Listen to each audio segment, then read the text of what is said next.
खुशियां क्षणिक हैं, यही तुम्हारे दुखों का कारण है। खुशी अपने साथ ही दुख को लेकर आती है। क्या ये बात तुम अब तक नहीं समझे?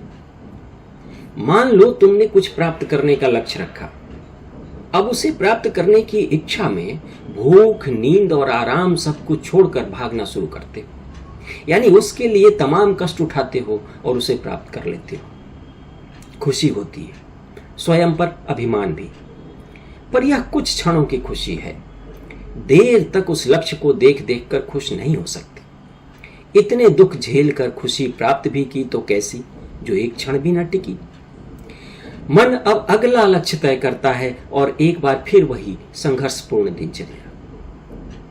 अब याद करो, इस एक क्षण की खुशी के लिए कितने दुख उठाए, और ज्यों ही वह खुशी मिली मन उससे ऊब गया।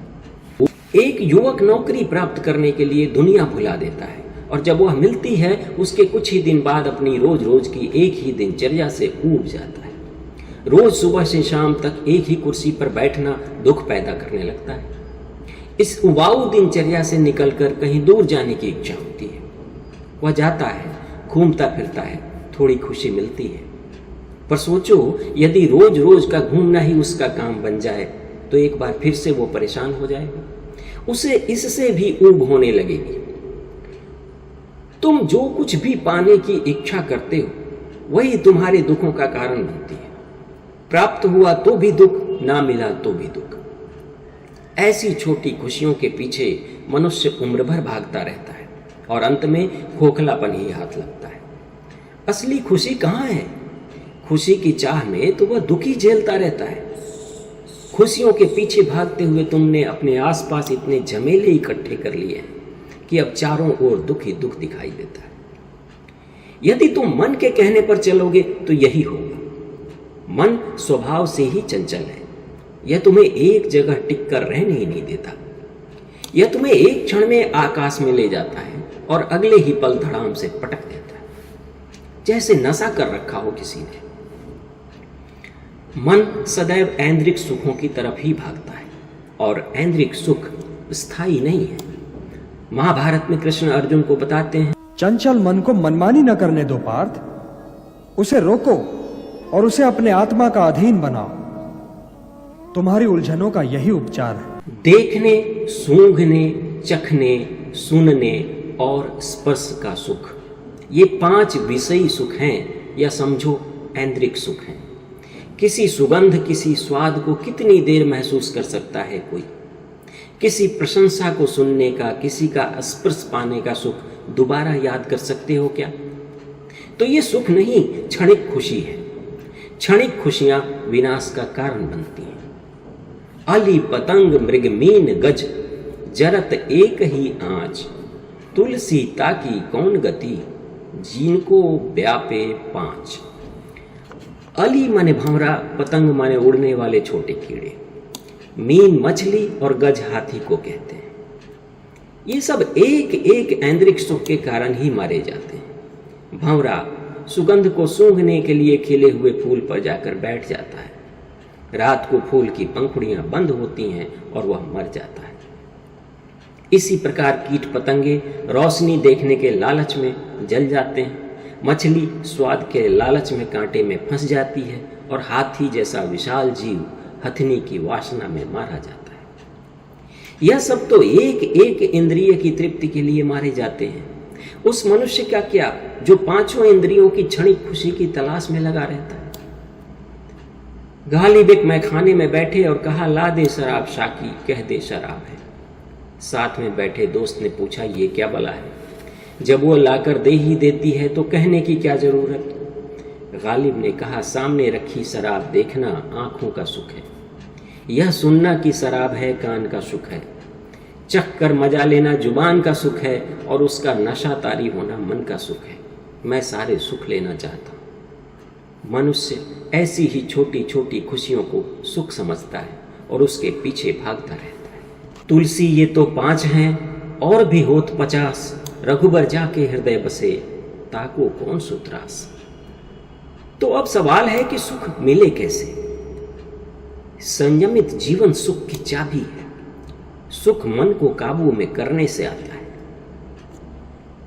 मन को गुलाम बनाना था, तुम स्वयं उसके गुलाम हो गए। मन की हर इच्छा पर भागने लग जाते हो। यह सोचो कि क्या यह तुम्हें स्थायी खुशी दे सकता है, आनंद दे सकता है। श्री कृष्ण अर्जुन को तभी तो कहते हैं, चंचल मन को मनमानी न करने दो पार्थ, उसे रोको और उसे अपने आत्मा का अधीन बनाओ। तुम्हारी उलझनों का यही उपचार है। इसके लिए तुम्हें समस्त इच्छाओं, तृष्णाओं और विचारों को छोड़ना होगा। किसी भावना से प्रभावित न होकर उसे बस देखना सीखना होगा। इस प्रकार तुम निरपेक्ष हो संसार की इस माया का दर्शन कर पाओगे। जिस चीज को जितना कसकर पकड़ोगे वह हाथ से उतनी ही फिसलती जाती है, जैसे मुट्ठी में रेत भरी हो। यह मेरा पुत्र है, यह मेरी पत्नी है, मैं जैसा चाहूं इन्हें वैसा ही करना चाहिए, वैसा ही बनना चाहिए। ऐसा करके देखो, सब विद्रोह कर देंगे। तुम्हारे दुख का पारावार न रहेगा। उन्हें स्वतंत्र छोड़ दो, तुम्हारे पास कोई दुख ही नहीं होगा। तुम अपना कर्म बिना किसी इच्छा के करते जाओ। ये सांसारिक उतार चढ़ाव तुम्हें कोई दुख नहीं पहुंचा सकते। जब तुम्हें किसी से कुछ चाहिए ही नहीं तो क्या पाने की खुशी और क्या खो जाने का गम। जो भी सामने आए तुम यह जानो कि भवितव्य निश्चित है। ईश्वर ने सबके लिए कुछ न कुछ अच्छा ही सोच रखा है। कोई छोटा लक्ष्य नहीं हासिल कर पाए तो जानो कि परमात्मा ने तुम्हारे लिए कुछ बड़ा सोच रखा है। जो होता है अच्छे के लिए होता है। इस पल पल बदलती दुनिया में कुछ भी स्थायी नहीं। उसका मोह क्या करना। उस ईश्वर की कृपा सब पर बराबर बरसती है। सपने के बीच में जागना है। अगर सपने में ही पता चल जाए कि यह तो सपना है तो सारे मोह, सारे बंधन अपने आप छूट जाएंगे। आत्मिक सुख सांसारिक बोझ के त्याग से आता है। जितना अधिक सांसारिक झंझट उतना अधिक तनाव। ईश्वर और उसकी माया को समझने का प्रयास करो और सुख के स्थायी आनंद के करीब होते जाओ। जिसके मन में कोई चिंता नहीं वह सुख का अनुभव कर पाता है। तुम तो अपने लिए चिंता के सभी साधनों को जुटाने में लगे, तो भला चिंता और तनाव से छुटकारा कैसे संभव है। ऐसा तो मन को स्थिर करके ही संभव है।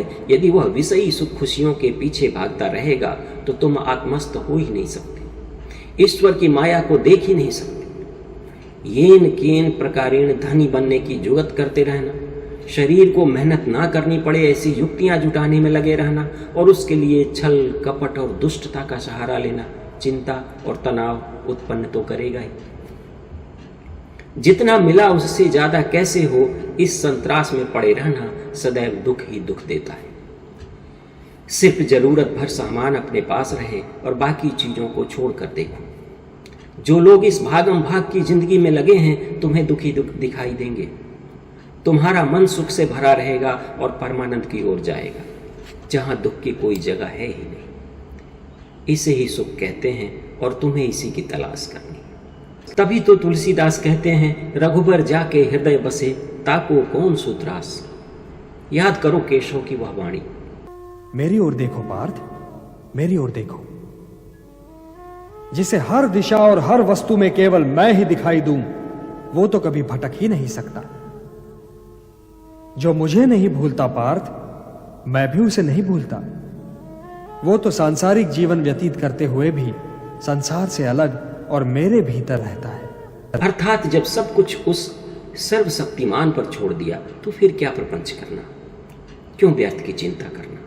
तुमने कहां जन्म लिया, कैसा जीवन पाया, कैसा उपागम था। जब किसी चीज पर तुम्हारा वश नहीं था तो थोड़ी देर के जमाने का जोश इतना प्रबल क्यों करते हो कि मैं जैसा चाहूंगा वैसा भविष्य बनाऊंगा। जिसने तुम्हें बनाया उसने तुम्हारा भविष्य भी बना दिया है। हर इच्छा से मुक्त होकर उसका आस्वादन करो। सुखी होने का यही तरीका है।